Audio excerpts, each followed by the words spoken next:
आइए अब हम लोग फ्यूचर कंटिन्यूअस टेंस को देखते हैं।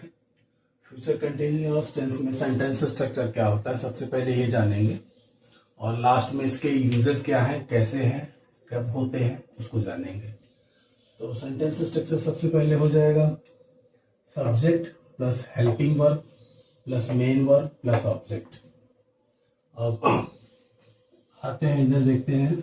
सब्जेक्ट हो गया आई we they, he see it किरण, और यहाँ पे हेल्पिंग वर्ब हो गई विल बी।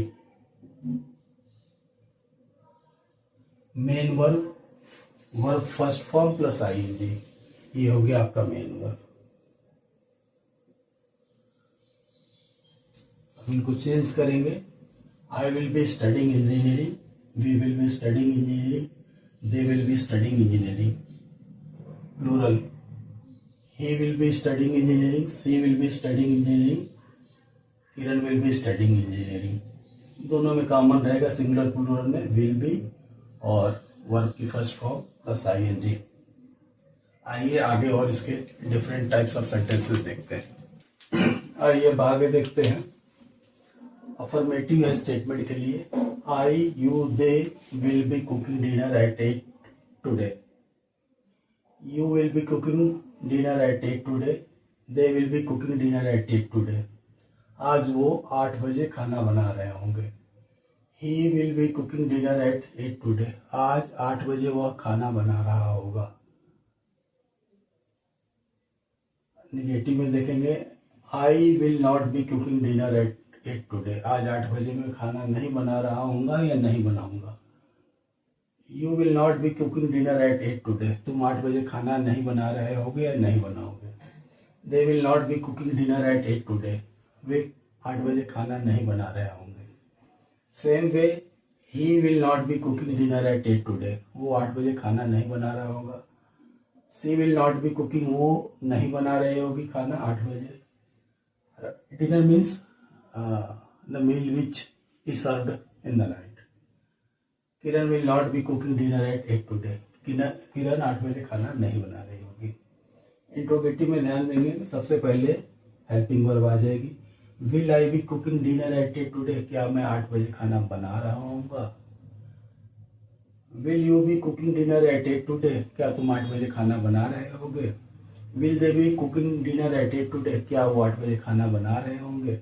इसी तरह से सिंगुलर में भी will she be cooking dinner at 8 today, क्या वो 8 बजे खाना बना रही होगी।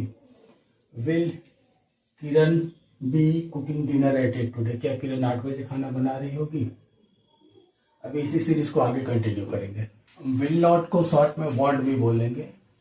Want I be cooking dinner at 8 today, won't you be cooking dinner at 8 today, क्या तुम नहीं बना रहे होगे, क्या वो नहीं बना रही होगी, क्या वो नहीं बना रहा होगा।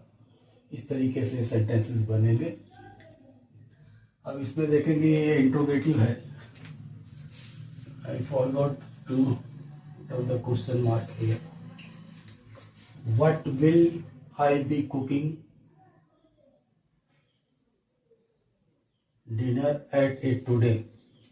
और what will I be cooking dinner at 8 today? मैं क्या खाना बना रहा हूँगा। What will you be cooking dinner at today? आज रात को 8 बजे तुम क्या खाना बना रहे होगे। What will he be cooking dinner at 2 today? क्या खाना बना रही होगी। किरण क्या खाना बना रही होगी। इस तरीके से ये हमने यूजेस देखे और किस तरह से हेल्पिंग वर्ब और मेन वर्ब को यूज करते हैं, उन चीजों को हमने देखा। अब आगे हम लोग एग्जाम्पल की तरफ देखेंगे। आइए अब कुछ एग्जाम्पल देखते हैं। The baby will be sleeping in the afternoon. दोपहर के बाद बच्चा सो रहा होगा। Don't call me tonight. आज रात मुझे मत बुलाओ। I will be studying then. क्योंकि उस समय मैं पढ़ रहा हूँगा। I will be studying then, उस समय मैं पढ़ रहा हूँगा। I will be studying at my friend's house. मैं अपने दोस्त के घर पे पढ़ूंगा। Today this evening, आज की शाम को मैं अपने दोस्त के घर पढ़ूंगा। He will be feeling better tomorrow. वो कल अच्छा महसूस करेगा या कर रहा होगा। Now there is a difference between these two sentences. I will be waiting for you tomorrow, मैं कल तुम्हारा इंतजार कर रहा होऊंगा। Here the will be is used as a helping verb, while in the next sentence I will be in Mysore tomorrow, कल मैं मैसूर में रहूंगा। will is used as a helping verb and be is used as a main verb. Now after completion of these examples we will see few more examples। और जैसा मैंने पहले बताया था, यूजेस टेंसेस में समझना सबसे ज़रूरी चीज़ है कि उसका यूज़ कहाँ करते हैं, कब करते हैं, कैसे करते हैं। इसलिए हम और भी कुछ एग्जांपल्स को देखेंगे ताकि हमारा कंसेप्ट फ्यूचर कंटिन्यूअस टेंस का पूरा क्लियर हो सके।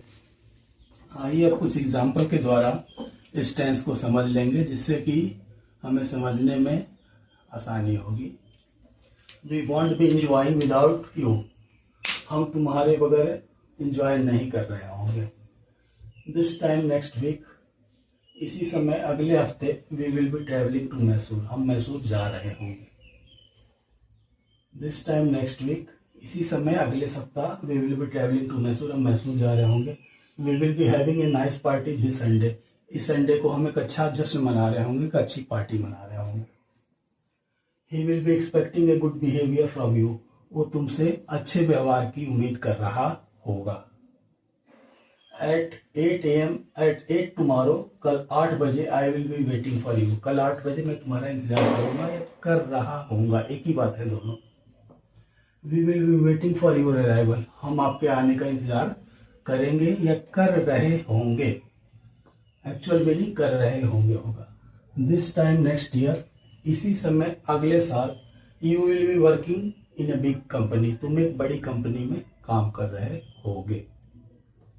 I will still be doing the same job next year, मैं अगले साल भी यही काम कर रहा होऊंगा या कर रहा होऊंगा। Take your umbrella, it will be raining, it will be raining when you return, अपना छाता ले लो क्योंकि जब तुम लौटोगे तो बारिश हो रही होगी।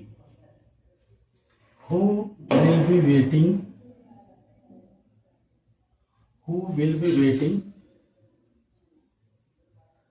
for them when the train arrives, उनके लिए कौन इंतजार कर रहा होगा जब ट्रेन आएगी या जब ट्रेन आती है।